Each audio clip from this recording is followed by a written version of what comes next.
டிஎன்பிஎஸ்சிக்காக ஒரு சம்மு, உங்களால் சம்மை சால்வ் பண்ண முடியுதான்னு பாருங்கள். கொடுக்கப்பட்ட காகிதத்தை மடிப்பதன் மூலம் பின்வருவனவற்றில் எந்த பெட்டியை உருவாக்க முடியாது? By folding the given paper which of the following box can not be made அப்படின்னு கேட்குறாங்க. அதாவது இந்த பேஜ் அதாவது இந்த காகிதத்தை மடிக்கும்போது நமக்கு ஒரு டைஸாக உருவாக்க போகிறோம் அப்படின்னு நம்ம இமேஜின் பண்ணிக்கிறோம். ஃபார் எக்ஸாம்பிள் நீங்கள் இதில் இப்போ 3, 2 எதை வேணால் நம்ம முகப்பாக எடுத்துக்கலாம். அதாவது ஒரு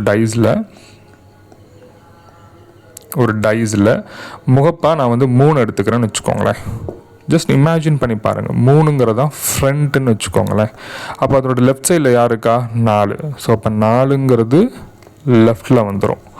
சரிங்களா? அப்போ 3க்கு அடியில் யார் இருக்கா? பாட்டமில் 2 வந்துடும். 3க்கு டாப்பில் 8 வந்துடும். அப்போ 8ங்கிறது டாப்பில் வந்துடும். இது பேசிக்கு.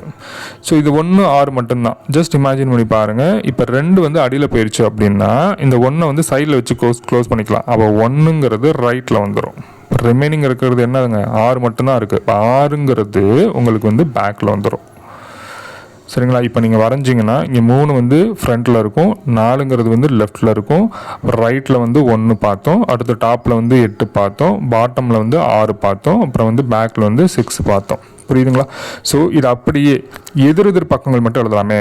3ங்கிறது ஃப்ரண்ட்டா, அப்போ பேக்கில் இருக்கிறது 6, 3, 6 எதிர் பக்கங்கள். இப்போ 4ங்கிறது லெஃப்டா, ரைட் என்னது 1, அப்போ 4, 1 எதிர் பக்கங்கள்.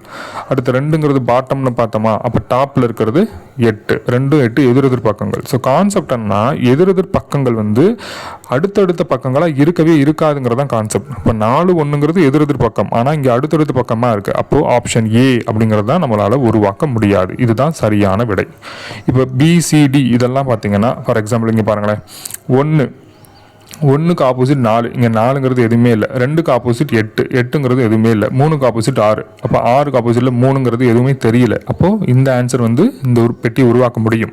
இப்போ ஆப்ஷன் சி பாருங்களேன். 8 எடுத்துக்கோங்க. 8க்கு ஆப்போசிட்டில் 2 இருக்குது. அந்த 2ங்கிறது இங்கே தெரியக்கூடாது. Okay, correct. இங்கே 3 இருக்கா, 3க்கு ஆப்போசிட் 6, 6ங்கிறது இங்கே தெரியல.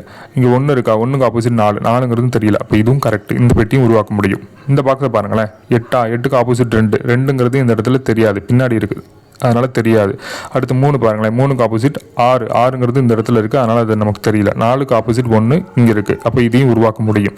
கான்செப்ட் என்னென்னா எதிர் பக்கங்கள் அடுத்த பக்கங்களாக இருக்க முடியாதுங்கிற லாஜிக் வச்சு ஈஸியாக அந்த ஆப்ஷன் ஏவை செலக்ட் பண்ணுறோம். ஸோ நமக்கு தேவையான ஆன்சர் ஆப்ஷன் ஏங்கிறதான் உருவாக்க முடியாது. Thank you so much.